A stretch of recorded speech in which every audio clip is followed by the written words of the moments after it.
Assalamualaikum warahmatullahi wabarakatuh. Waalaikumsalam. Alhamdulillah, wassalatu wassalamu ala rasulillah wa ba'd. Kita duduk sejenak untuk mendengarkan ilmu kita. Duduk sejenak untuk fa'idah faraqta fansab. Duduk sejenak untuk mengistirahatkan hati kita, dan duduk sejenak untuk mencari bekal akhirat kita. Saya kira cukup Bapak sudah ubanan di Pertamina ini, tapi belum pernah ubanan ngurusi ilmu kan. Nah, ini kesempatan. Ya, lama-lama juga, kurang ada yang 20 tahun lagi sudah diambil Allah. Ada yang 15 tahun lagi, ada yang 2 kali pilkada lagi, dan barangkali juga pilpres depan ini sudah tak ketemu. Nah, ini mari kita bersama-sama cari bekal akhirat. Mikirin rumah di dunia ya bener-bener sudah seperti itu. Mobil juga ya nambah gak banyak-banyak, apalagi istri. Nambah lagi tengkarnya lebih banyak. Nah, biar gak lepas juga istri akhirat. Nah, sekarang ini ngaji. Karena di sono itu minim itu nikah 2, tambah istri punya 1, 2 terserah. Itulah yang dimaksud firman Allah, inna ansha'na inna insya'a. Kami nanti akan ciptakan perempuan khusus ciptaan akhirat surga untuk mereka yang masuk surga. Nah, kali ini kita akan membahas kenapa muncul kalender Hijriah. Kemudian yang kedua, kenapa penanggalan Hijriah itu menjadi wajib kita. Kemudian selanjutnya juga kita akan bahas kenapa muncul perubahan jam di Islam. Yang awalnya jam 1 itu subuh. Nanti kenapa kok jam 1 jadi 6? Padahal yang namanya awal hari, ya namanya awal itu nggak mungkin jam 6, Pak. Kalau Bapak penghujung malam, namanya ujung ya 12. 1, 2, 3, mentoknya 12. Yang lebih aneh lagi, tengah malam 00. Itu aneh loh. Tengah itu 12 itu tengah-tengahnya berapa, Pak? 6. Nah, itu udah waras semua berarti. Kalau sehat ya 6, enggak 00. Namanya 00 itu pas matahari terbit. 0. Pas matahari terbenam, nah 0. Karena ini kan hitungannya masalahnya hari, siang, malam. Tuh, nah nanti kita akan bahas juga kenapa tower jam di Mekah itu dibikin. Keunikannya apa? Masya Allah. Nanti kita sampaikan. Sekalian nanti kita akan bahas kenapa bulan itu susah didapat di Indonesia. Di kita itu repot, Pak. Jangankan cari pemimpin, cari bulan aja susah. Kita itu bukan hanya nggak profesional dalam cari pemimpin, cari bulan aja nggak profesional, termasuk cari penjajah nggak profesional. Coba kalau penjajah kita Inggris, lumayan. Itu. Akhirnya Masya Allah 350 tahun dijajah. Yang menjajah istiqomah, yang dijajah ikhlas. Itu bisa. Loh, Belanda itu sampai lupa loh Pak di Indonesia kalau menjajah. Siapa nggak hebat? Alhamdulillah kita dapat peninggalannya, jembatan, rel kereta, terus apa? Pabrik gula. Dan sampai sekarang ada. Saking ikhlasnya. Mereka juga istiqomah. Dan saya ketika ceramah di rumah sakit gila Magelang, itu diajak direkturnya keliling dari mulai gila awalan sampai setengah waras. Terus kemudian diajak ke tempat pencucian. Masya Allah Pak, mesin laundrynya masih peninggalan penjajah. Itu. Nah ini itu saja baiknya penjajah. Yang kita kadang-kadang kalah. Jembatan baru 10 tahun ambruk.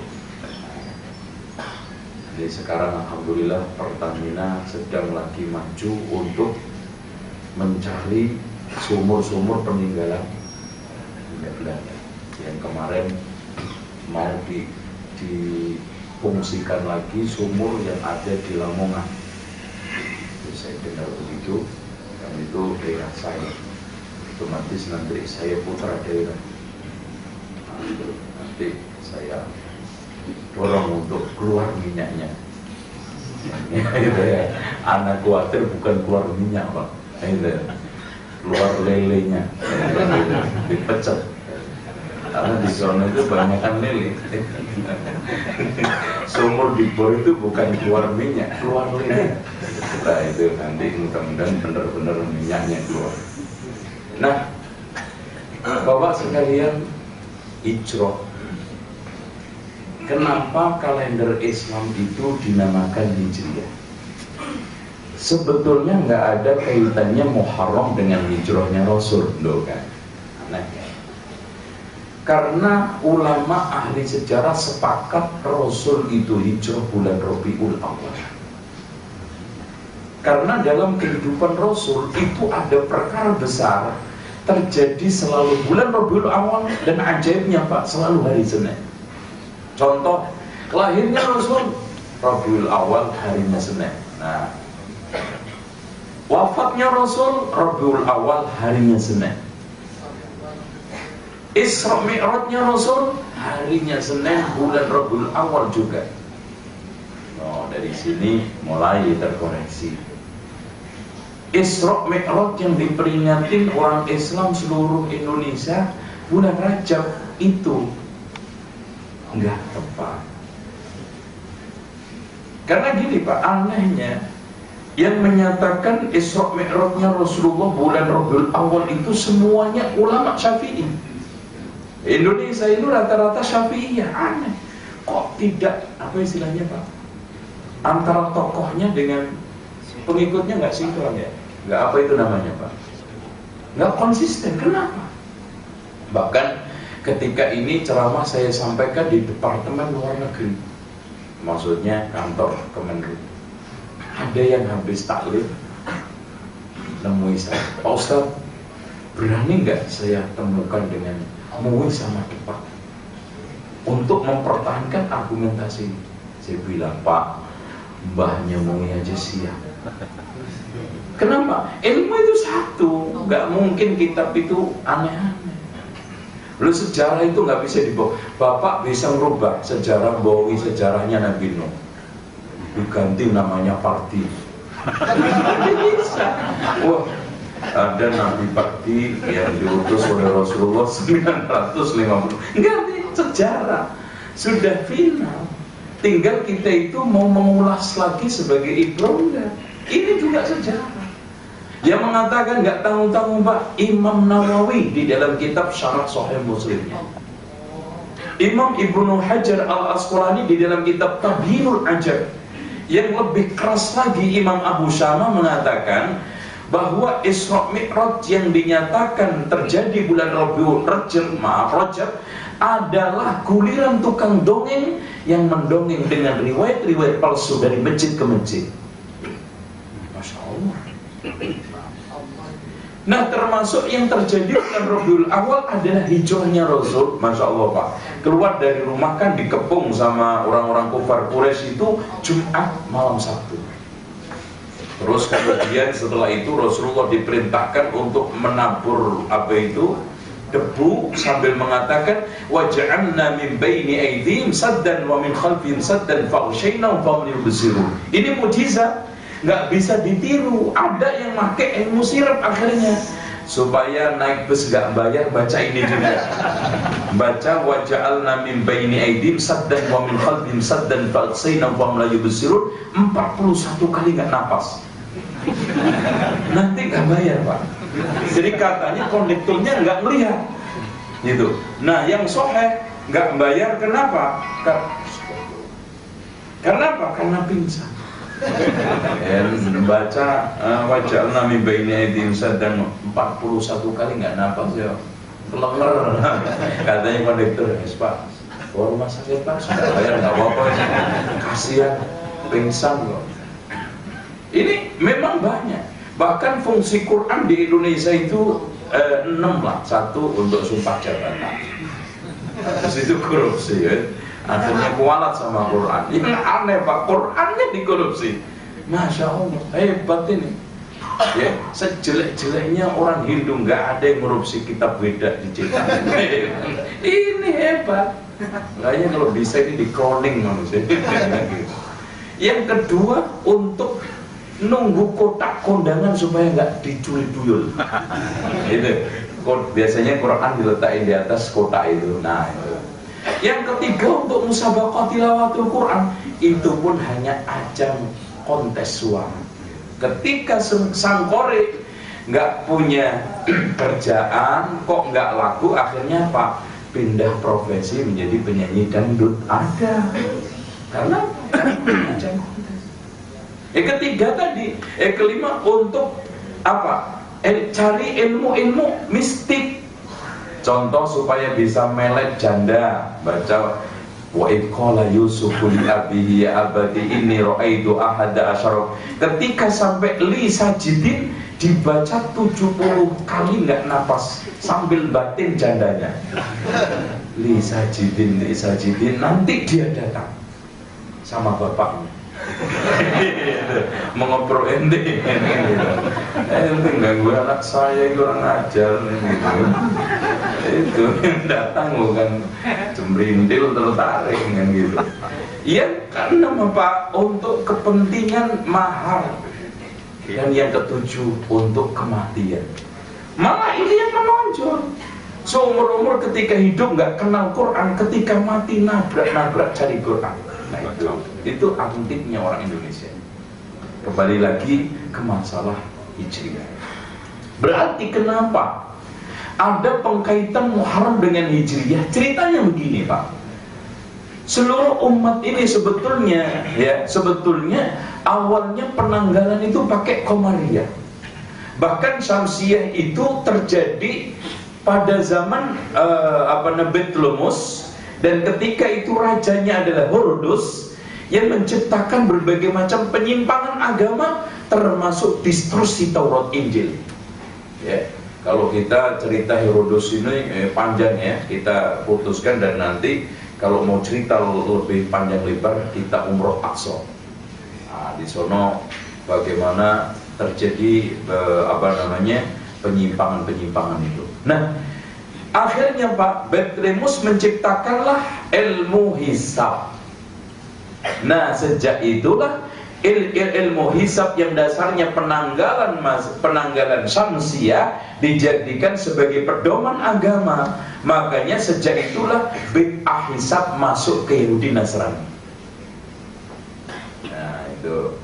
Sehingga Indonesia lihat pada saat itu mereka pun menamai apa? Masehi.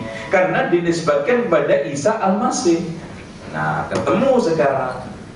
Oleh karena itu hisab itu sebetulnya aslinya dini Kristen sendiri bid'ah. Buktinya bahwa orang orang Yahudi Nasrani itu buka Qamariyah. Dalilnya mana? Ya ayyuhalladzina amanu kutiba alaikumusyiyamu kama kutiba alal ladzina min qablikum. Orang sebelum kita siapa? Yahudi Nasrani puasa Ramadan, doh pakai Qamariyah. Yang kedua, orang Yahudi puasa apa Pak kemarin? Hari Muharram apa? Orang Yahudi juga ternyata pakai Muharram, Qamariyah, Asyura. Nggak ada itu sebelumnya. Ini Syamsiyah. Nah, Syamsiyah ini kapan? Baru aja. Bahkan setelah Masehi dimasukkan Betlemus, dan bersama ketika itu Herodes menciptakan berbagai macam bid'ah, termasuk bid'ah yang paling tertinggi apa? Menjadikan Isa sebagai Tuhan bukan Nabi. Nah, ini idenya Herodes. Kenapa? Di sini ada beberapa tokoh agama yang memberikan menciptakan satu ide Isa itu sebenarnya Tuhan setengah manusia. Dalam Islam pun ternyata ada, dalam agama lain juga ada dewa manusia, manusia setengah dewa. Dalam Islam wahdatul wujud manunggaling kawula Gusti. Nah, sama ternyata ini agama campur-campuran. Jadi tiru-tiruan, semuanya nggak benar keluar dari wahyu sebetulnya. Oleh karena itu hadirin sekalian, Islam ketika zaman Umar, nah di sini mencoba untuk membuat suatu gebrakan umat Islam itu mandiri di dalam masalah apa? Penanggalan. Tetap Qamariyah menjadi pedoman. Namanya apa? Kalau orang Kristen punya Masehi, kita apa? Nah disinilah awalnya itu semuanya dipicu oleh apa? Ceritanya gini Pak. Umar bin Khattab dalam beberapa kejadian dia menanyakan surat-surat yang dikirimkan ke gubernur-gubernurnya. Akhirnya bingung ketika gubernur ditanya surat saya yang ini begini temanya mana? Ditanya gubernur tanggal berapa, hari apa, bulan apa? Nggak ada semuanya. Surat-surat zaman Rasul Abu Bakar itu nggak ada Pak. Suratnya ngeblank semua. Tanggalnya, harinya, bulannya, tahunnya nggak ada. Sejak itulah Umar bin Khattab mewajibkan semua surat negara harus ada tanggalnya, harinya, bulannya, tahunnya. Nah sekarang tahunnya pakai apa kita? Qamariyah. Namanya apa? Kita punya ciri khas. Akhirnya dikumpulkan pejabat negara, senior sahabat, dan mereka-mereka yang ilmu falak ahli dikumpulkan, diputuskanlah nama. Ada yang usul Miladiyah, dinisbatkan kepada milad hari lahirnya Rasul. Dibantah apa signifikannya, substansinya, apa faedahnya, kira-kira ruh daripada miladi itu apa, nggak ada, kurang, ditolak. Ada yang usul Mi'rajiyah karena Mi'rajnya Rasul, ini juga kurang dikit. Ada yang usul lagi apa namanya, Idul Fitri, Idul Adha. Akhirnya mengerucut banyakkan usulan hijriyah karena momentum hijrah inilah yang paling memiliki makna, substansi, hakikat dan juga kejayaan Islam. Titik awalnya adalah dari hijrah itu. Sejak itulah dinamakan hijriyah. Kayak gini loh Pak, contohnya Bapak mau mendirikan suatu perusahaan. Kira-kira kan kalau Bapak ingin memberi nama kan dicari suatu peristiwa hidup yang paling berkenang kan. Contoh saya ingin membuat travel, namanya, waduh pengalaman saya pernah kecopetan di Ka'bah sedang nyium Hajar Aswad. Ya sudah, Sabar Hajar Aswad. Karena anak dicopet, hilang semua di Hajar Aswad. Udah kayak saya namakan Hajar Aswad. Kecopet juga gak enak ya. Itu. Atau pernah Masya Allah di Jabal Rahmah jatuh ke Blundung. Nah udah, PT Jabal Rahmah kepleset. Nah, karena itu kenangan yang paling sulit-sulit saya lupakan. Antum juga begitu. Nah sejarah Pertamina kan dulu juga gitu kan. Awalnya namanya apa? Loh, Permina. Permina. Kenapa Permina terus menjadi Pertamina? Pasti ada alurnya. Itu. Ini aja. Dengan demikian hadirin sekalian tidak ada kaitannya dengan apa? Dengan hijrahnya Rasul, hanya penamaan. Akhirnya diputuskanlah kalender Hijriyah, bukan Qamariyah lagi, yang itu juga dipakai oleh orang jahiliyah. Maka surat-surat negara dan keputusan negara itu tertulis tanggal, hari, bulan, tahun. Nah, di sini masih ada juga konflik. Kira-kira mulainya bulan apa? ada yang usul Ramadan, ada yang usul Syawal, ada yang usul Muharram. Akhirnya apa? Ditetapkanlah awal bulannya, awal tahunnya itu Muharram. Sehingga di sekalian, zaman jahiliyah dulu tidak ada awal akhir tahun. Pokoknya bulan itu aja 12 yang disebutkan di dalam surat At-Taubah. Cuma awalnya mana? Nggak ada. Karena orang jahiliyah, orang bahulah Pak, orang pedih, orang badui pelosok lah Pak, nggak mengenal sekarang awal tahun, akhir tahun karena nggak punya kantor. Nah di sini Islam sudah mulai ada diwan. Jadi di zaman Umar itu Pak sudah ada kantor-kantor, kantor urusan zakat, kantor untuk khalifahnya, kantor untuk menteri-menterinya, amil-amilnya. Nah sejak itulah terjadi juga pembukaan buku, penutupan buku. Maka sepakat ketika itu kita tutup buku Dzul Qa'dah. Makanya dikatakan Dzul Qa'dah. Qa'dah itu artinya duduk, sudah mulai istirahat. Dzul Hijjah siap-siap haji. Sehingga diawali Muharram karena habis haji tutup buku. Dan kenapa dikatakan Muharram? Karena bulan itu haram, artinya terhormat, terlindungi, untuk melindungi orang-orang yang pulang haji. Sehingga pergi aman, pulang aman.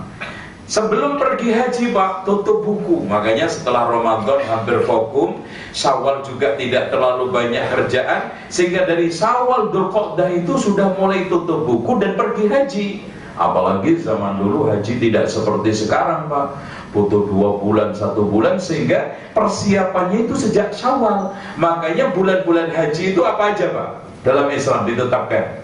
Artinya bulan haji itu orang ihram umroh nyambung haji dinyatakan sah gak apa-apa. Bulan apa? Sejak Syawal, Dzulqa'dah, Dzulhijjah. Itu.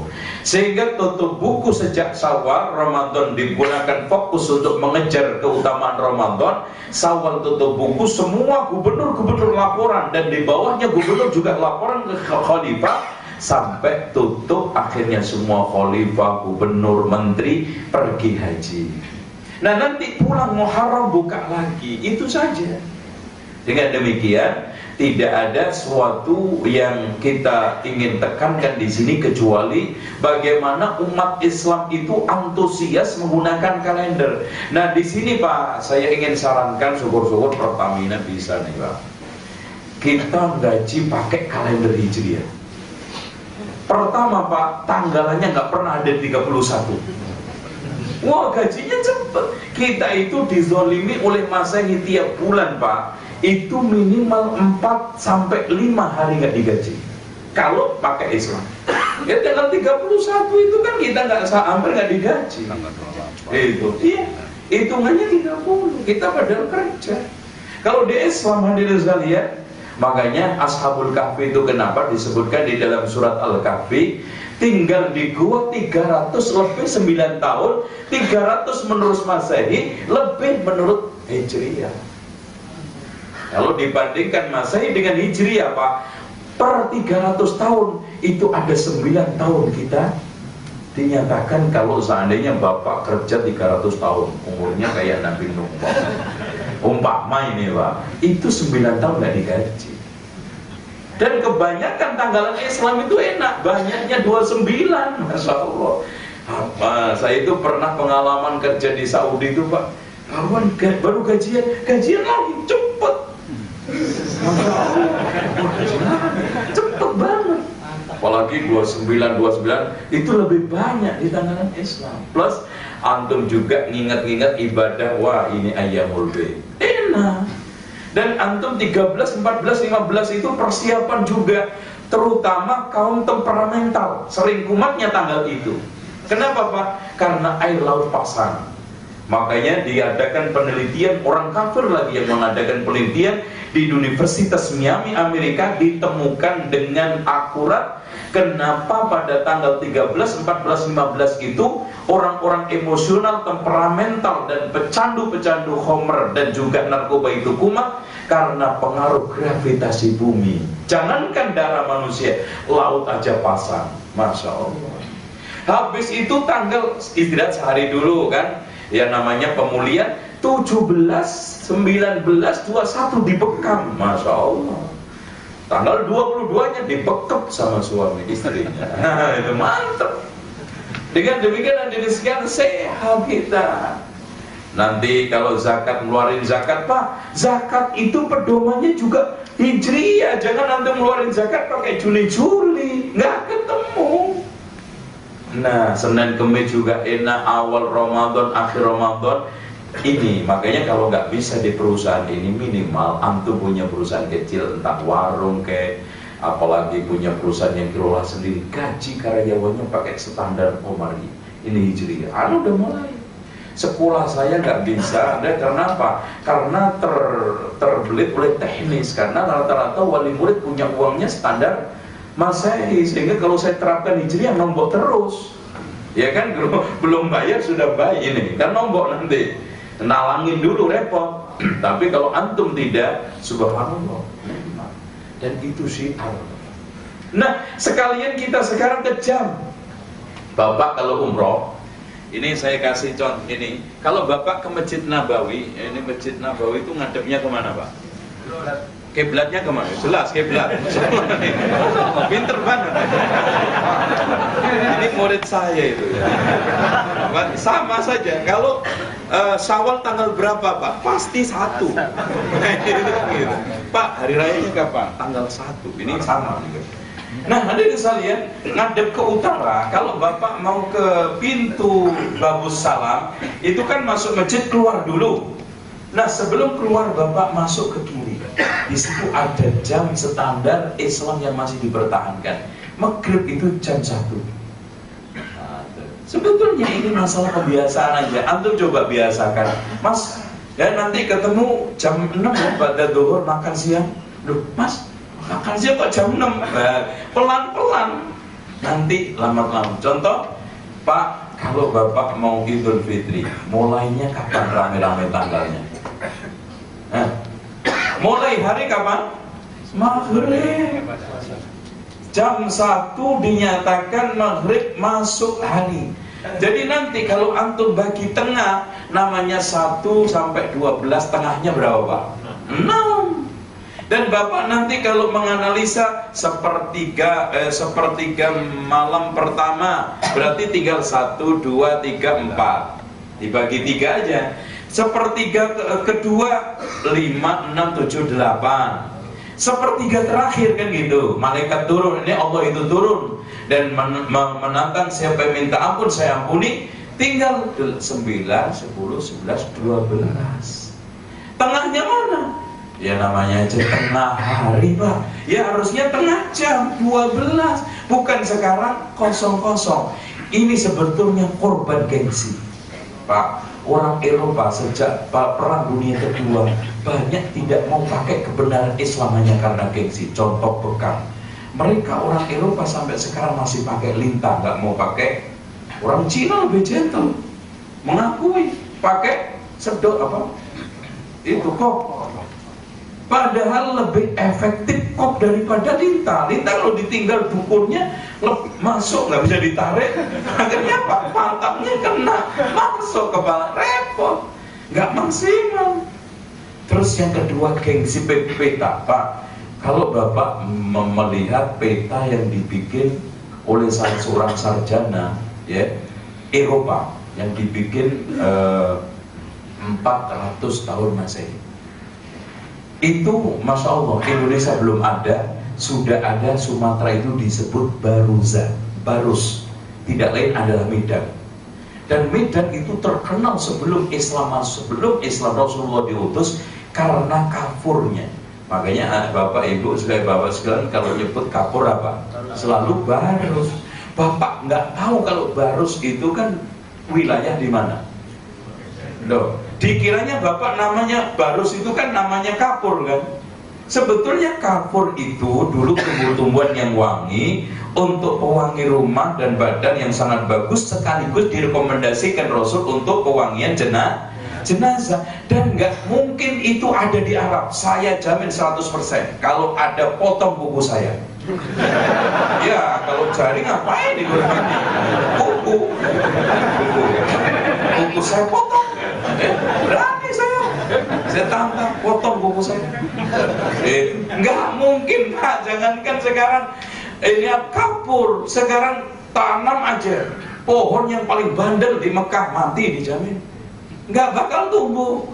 Dan itu adanya cuman banyaknya yang paling bagus komoditas kapur adalah di Barus, yaitu Aceh.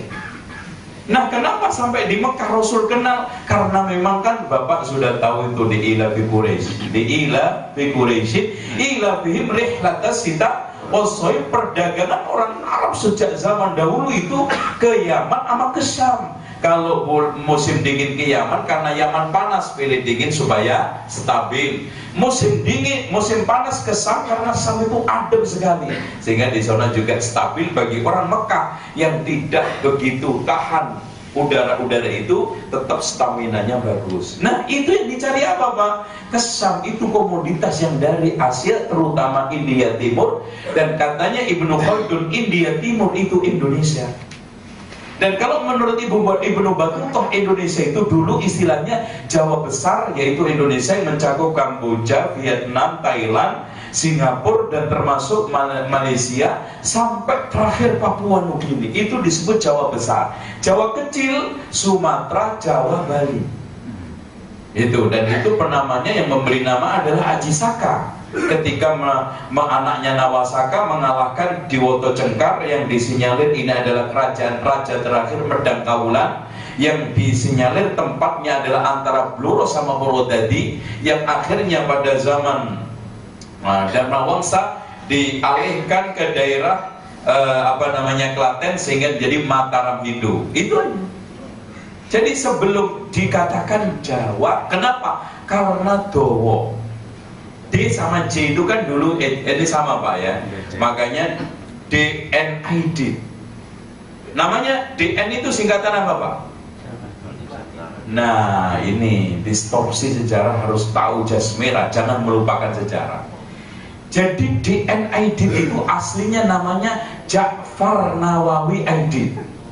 Setelah jadi PKI alergi dengan nama Islam, dirubah Dwipa Nusantara Aidid. Nah, itu aslinya.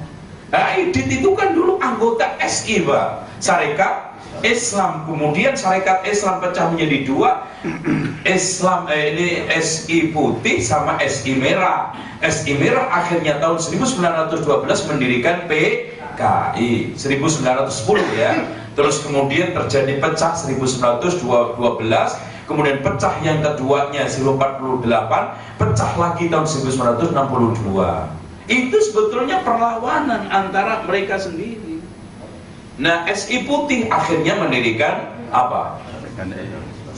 Sarekat Dagang dulu Pak. Awalnya kan Sarekat Dagang Islam didirikan oleh Pak Samanhudi. Karena VOC dibubarkan oleh India karena dirundung korupsi, maka akhirnya berubah menjadi India Belanda. Maka SDI juga karena perlawanannya dulu dagang sama Pak Samanhudi, terutama untuk mempertahankan produk-produk Solo, terutama batiknya, maka perlawanan ini sudah nggak balance kalau masih SDI karena bukan VOC lagi. Ketika Hindia Belanda dia berubah juga SI. Nah, terjadi konflik internal sehingga pecah. Nah, ini sejarah jadi panjang. Sampai mana nih Pak? Minum dulu Pak. Masih diterusin nggak ini? Sampai nanti jam 2 ya. Sebentar. Namanya sejarah itu mencatat. Nah, hadirin sekalian, selanjutnya kita kembali di dalam masalah tadi yang terkait dengan penanggalan. Jadi, oleh karena itu Baruza tadi itu sudah terkenal. Ya, Rihlatas Syita'i Wassoif, makanya kita ini harus bangga Pak. Contoh aja di Jawa Timur, Gresik itu ada namanya makam Fatimah binti Maimun. Disinyalir ini orang dari Palestina, Samnya itu kan meliputi 4, Yordania, Palestina, Suriah, Lebanon. Makanya ada ISIS.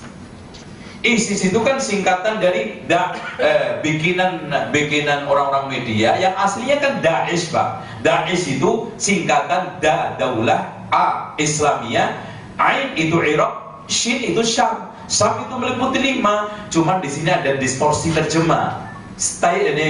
ISIS, Islamic State of Iraq and Syria. Betulnya Syria itu tidak hanya mewakili sebagian, Syam semua.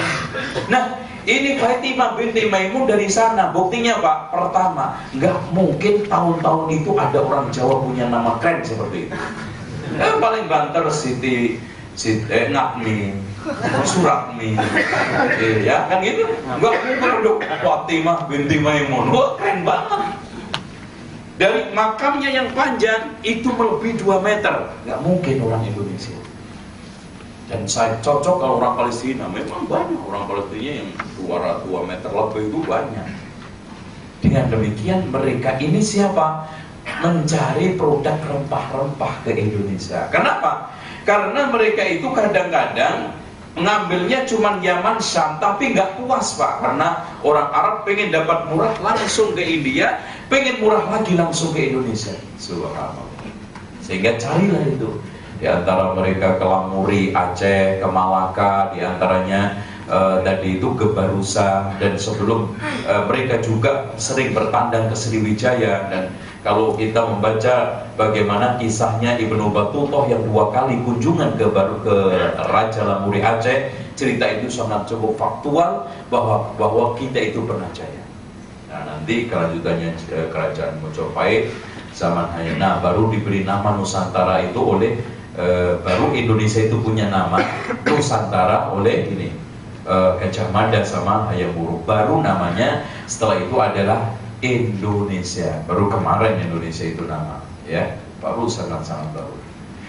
Nah, dari sekalian yang dirahmati oleh Allah Subhanahu wa taala. Kembali lagi kita coba. Kalau kita sekarang jam 1 siang, nah, itu jam 1 siang terbit matahari. 1, 2, tengah hari mana Pak? Jam 6. Ya. 7, 8, 9, 10, 12 Pak. Kalau Bapak mengatakan ketika sekarang akhir siang namanya apa? Ujung hari. Di ujung hari.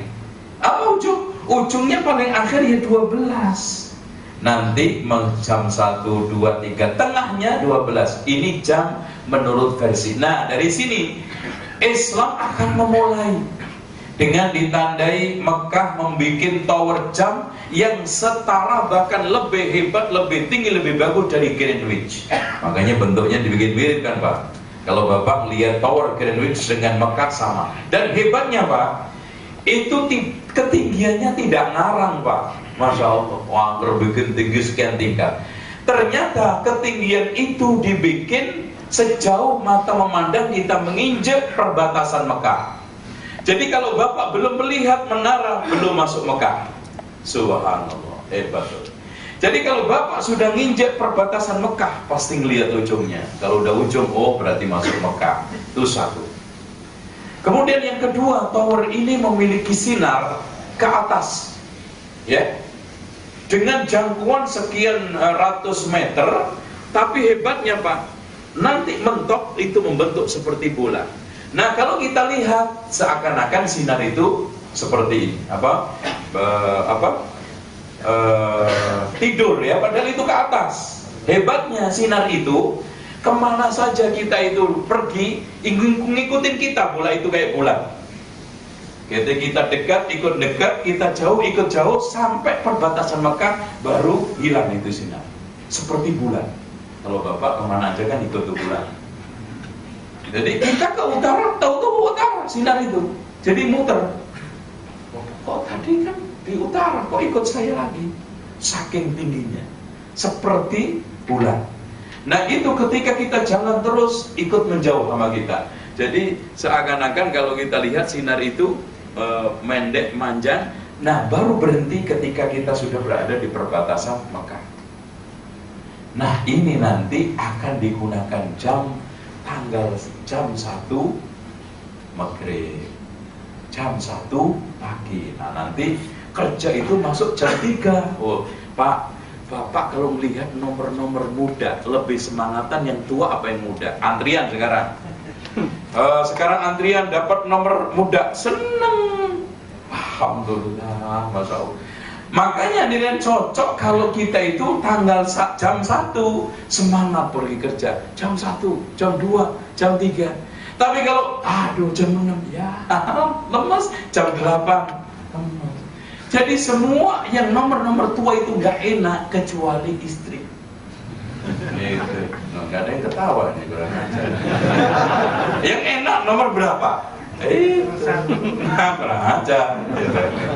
Nomor 4, 3 gitu saja. Itu kan gitu. Yang enak nomor tua itu cuma itu 1, 2, 3, 4. Nah gitu kan gitu. Kayaknya ada prinsip kullu jadidin ladidun, setiap yang baru pasti lezat. Gitu. Makanya ada orang kadang-kadang tuh masya Allah pengennya mau nikah, udah bosan aja bikin alasan macam-macam. Pak, saya mau menceraikan istri saya, Pak. Kenapa? Aduh, saya kayaknya udah nggak ada rasa sama istri saya. Lah anak antum 5 kemana, rasa apa? Giliran sekarang lo udah bosen, tertarik sama yang baru, ngomongnya aneh-aneh lo, kurang aja. Udah anak punya 5, baru bilang sekarang kagak ada rasa. Kemarin rasa apa? Kemarin durian, sekarang sepet lo. Gitu. Kayak begitu ya. Nah, ada ini sekalian kalau subuh kan jam 1, 2, 3. Bapak nanti kerja jam 2, jam 3. Pergi kantor. Mas, nanti ya janjian jam 3 di perempatan untuk bareng kerja. Mas, kok jam 3? Ya anehnya nanti pelan-pelan. Nanti, ini jangan lupa ya, makan siang jam 7. Makan siang jam 7. Kalau kemarin kan makan pagi jam 7, sekarang makan siang jam 7. Nanti jangan lupa ya, makan sore jam 12. Nah, itu. Enak, pelan-pelan kena. Buktinya Singapura merubah sekarang jamnya, tambah jam 1. Makanya Indonesia kelabakan kemarin. Karena masalahnya Singapura kemarin mengadakan perubahan sih, jam itu apa namanya Pak? Jadi orang itu sekarang masuk dibikin sebelum sholat subuh. Itu masuk kerja itu. Jadi jam kerja itu sebelum subuh. Bikin apa? Spurika umat TV Bukuria. Nah Indonesia kemarin ada collab karena menyesuaikan masalah kaitannya dengan saham. Disuruh udah buka, kita masih tidur, selalu kalah. Akhirnya, nah ini Indonesia mau melangkah ke sana itu masih belum berani karena banyak kaitannya. Di sana sudah ditambah 1 jam. Makanya sekarang Indonesia dengan Singapura nggak ada perbedaan jam. Nah, kecuali 1 kalau dulu. Pokoknya sekarang berkurang 1 jam pokoknya.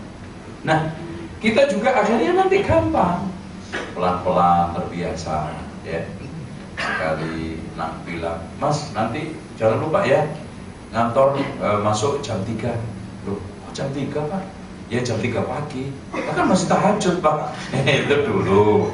Sekarang sudah nggak tahajud lagi. Terus tahajudnya jam berapa? Tahajud jam 9. Loh, Pak, tahajud kok jam 9 Pak? Itu mah nonton bola. Nah dulu. Karena sepertiga terakhir 9, 10, 11, 12. Insya Allah lambat tahun seperti itu. Nah, terakhir sebelum saya buka tanya jawab Bapak Ibu sekalian, bahwa di bulan Muharram ini banyak hal yang harus kita cermati. Pak, agama ini bukan nafsu, agama ini bukan apa yang kita maui, agama ini bukan komoditas ekspor impor dengan mudah kita mendatangkan barang-barang tanpa seleksi. Tapi agama adalah ideologi, agama adalah keyakinan, agama dasarnya tuntunan wahyu. Dan maaf, di Indonesia ini orang beragama terbagi menjadi 3 Pak. Ada orang beragama ala ajaran. Selalu kalau dia berbuat, apa kata Quran, apa kata hadis, apa kata ijma, apa kata qiyas.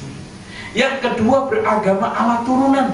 Apa kata tokoh, apa yang beredar di kampungnya, apa kata perasaan, dan yang keempat, apa kata nafsunya. Akhirnya perasaan saya mau bener Mas, itu. Nah yang lebih parah, yang ketiga, beragama ala kadarnya. Pokoknya kena Mas, gak usah fanatis lah. Pokoknya begini aja, penting hidup. Surga juga nanti, masih lama.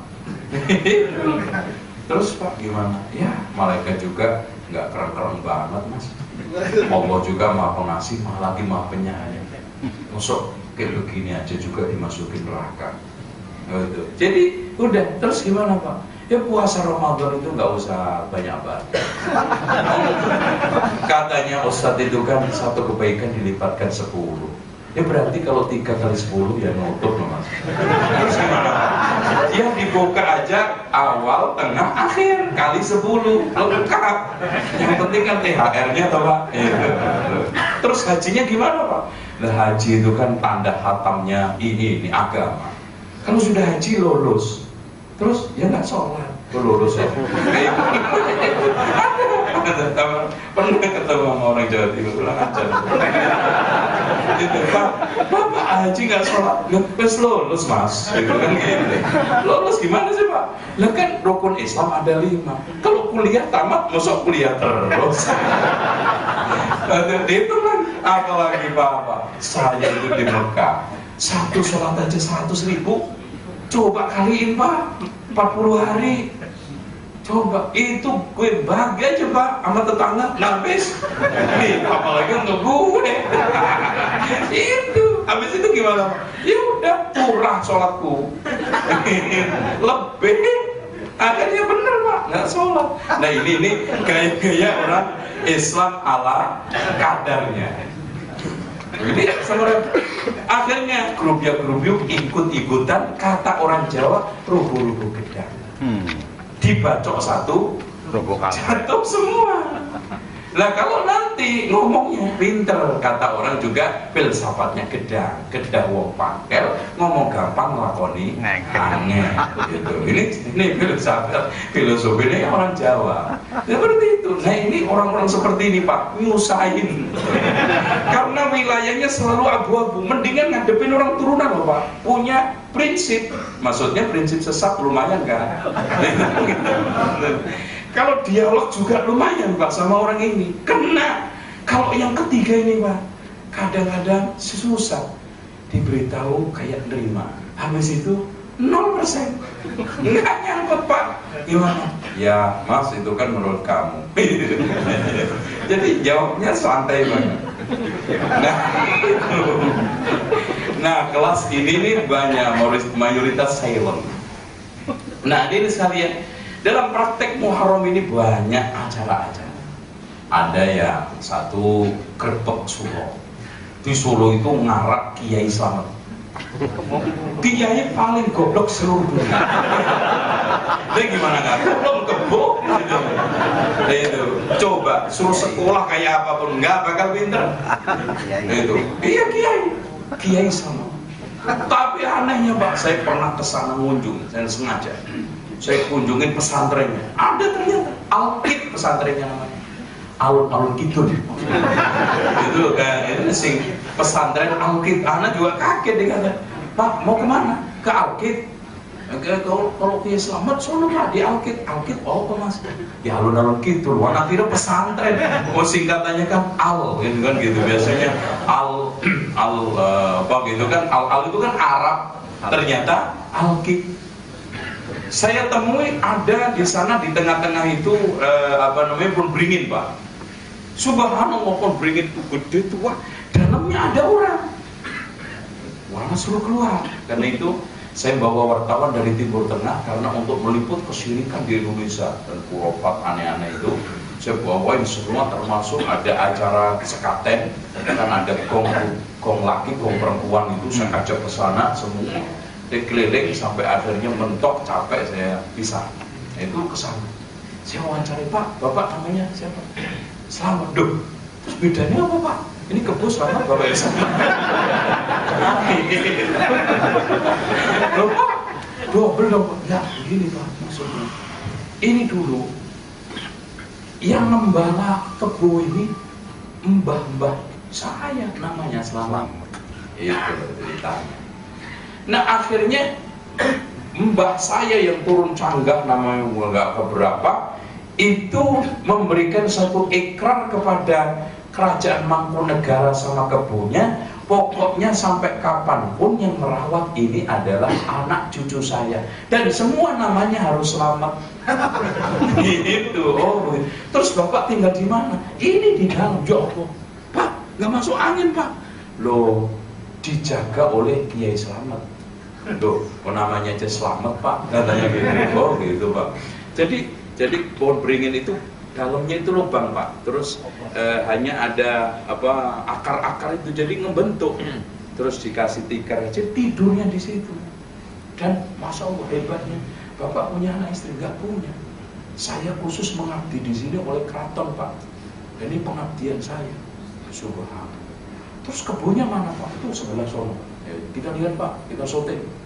Kita syuting gitu. Ini gimana ceritanya kebunnya ini Pak? Ini kebun dulu nggak tahu ceritanya Pak. Loh, Bapak kan nunggu masa nggak tahu ceritanya. Saya serius banget. Ini gini Pak, nggak tahu ceritanya. Subhanallah. Ini kelemahan di Indonesia itu Pak. Sejarah itu nggak ada yang rawat. Kalau kita di Kejerman, contoh ketika saya jalan-jalan ke itu kan patung yang ada sayapnya itu ternyata dipindah dengan jarak berapa kilo dalam bentuk utuh, nggak dihancurin. Itu dijelaskan dari mulai bangunnya, mindahnya sampai ceritanya apa, sehingga wisata bener itu. Dan kita putus tadi gimana Pak? Ya nggak tahu Pak. Dari bahasanya pokoknya suruh nungguin aja. Yang penting gini Pak, ini kebun nggak boleh diganggu, nggak boleh disembelih. Ya, dilarang Pak. Tapi kotorannya mahal. Nah, tuh. Jadi kalau di Arab tanggal 1 Suro itu orang nonton berebut. Pertama pedagang-pedagang makanan yang di Klewer itu pengen makanan lemper arem-aremnya dimakan sama Kiai Slamet. Kenapa? Kalau dimakan Kiai Slamet pertanda tahun ini, tahun depan dagangannya berkah. Seneng. Coba kalau kita makan nggak bayar, marah-marah.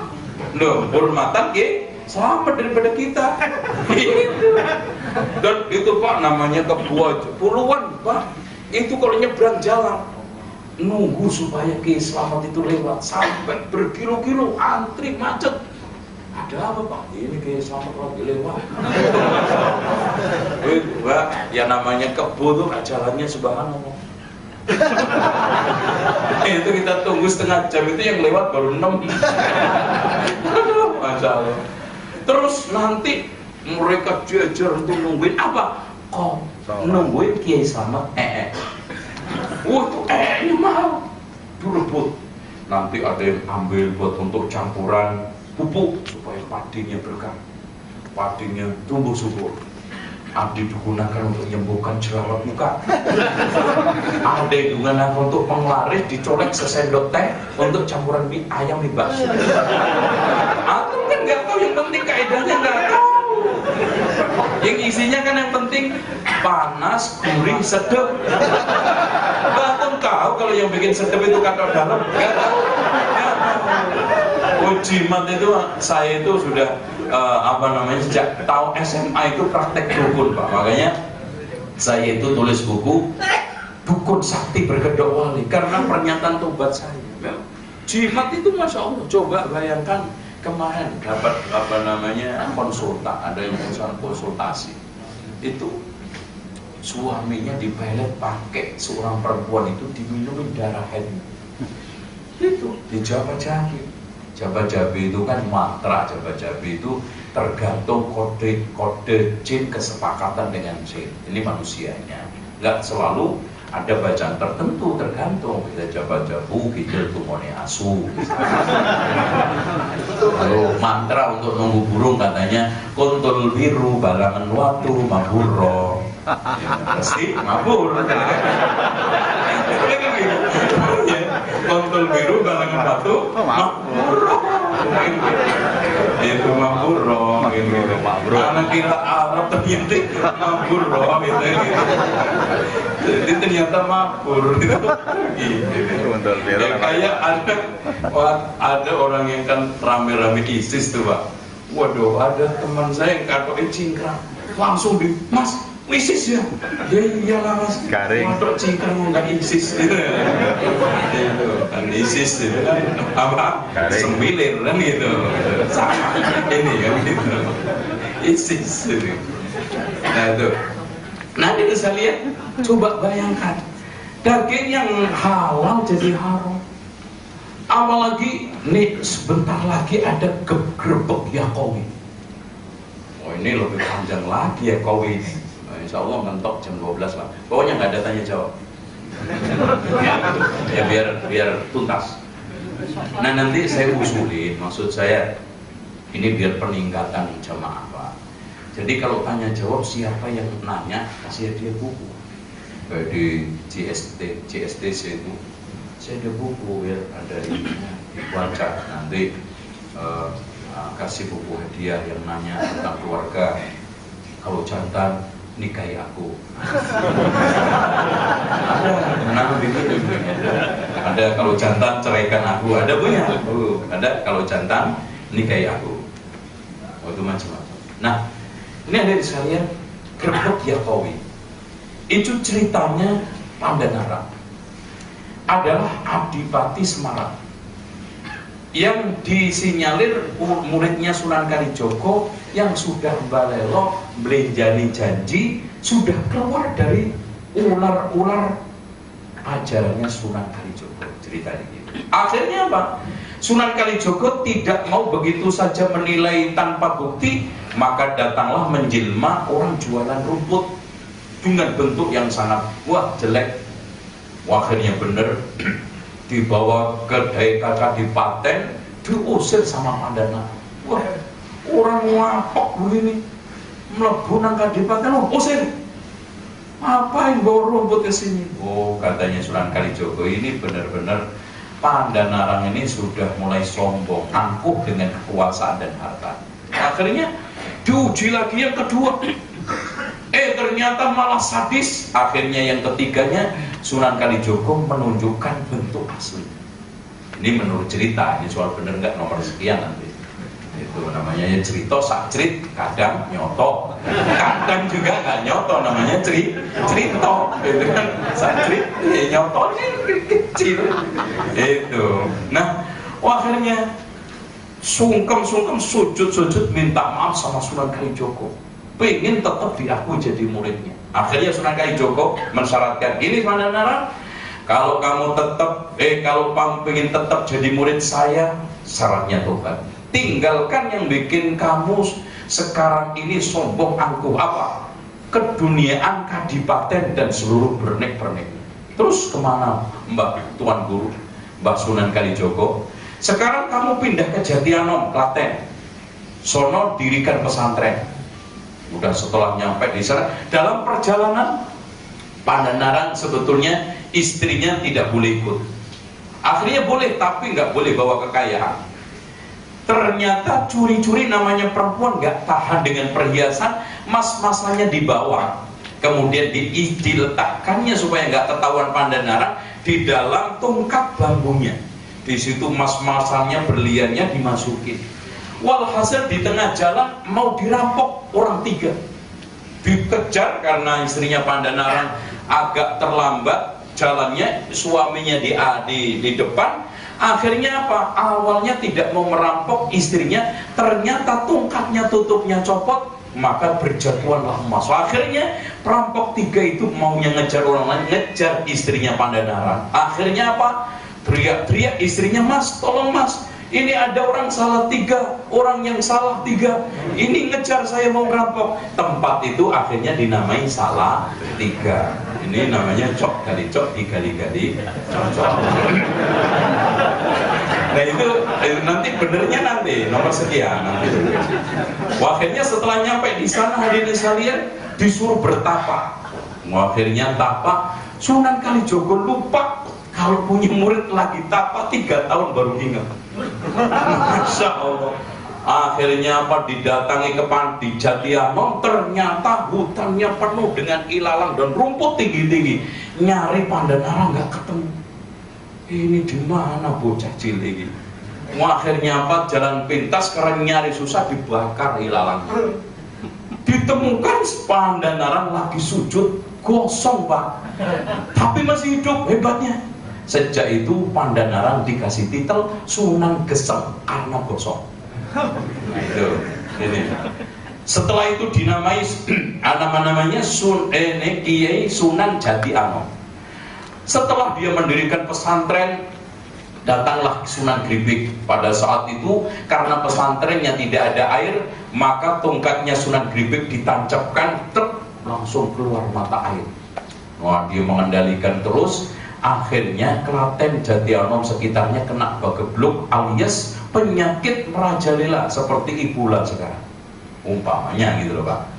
Akhirnya sebagai Jati Anom usul alias Pandanaran yang sudah tobat menjadi kiai besar di Jati Anom untuk mengumpulkan apem seluruh Jati Anom. Terkumpullah apem, sambil makan apem yang sakit mencret-mencret itu suruh makan apem sambil bilang baca ya Qawi ya Qawi ya Qawi. Nah sejak itulah ada acara grebek apem ya Qawi. Nah sudah ada nanti presetin Pak, ntar dulu ya. Itu insya Allah ya Qawi sama Jokowi besok tahun ini bulan depan kita bahas.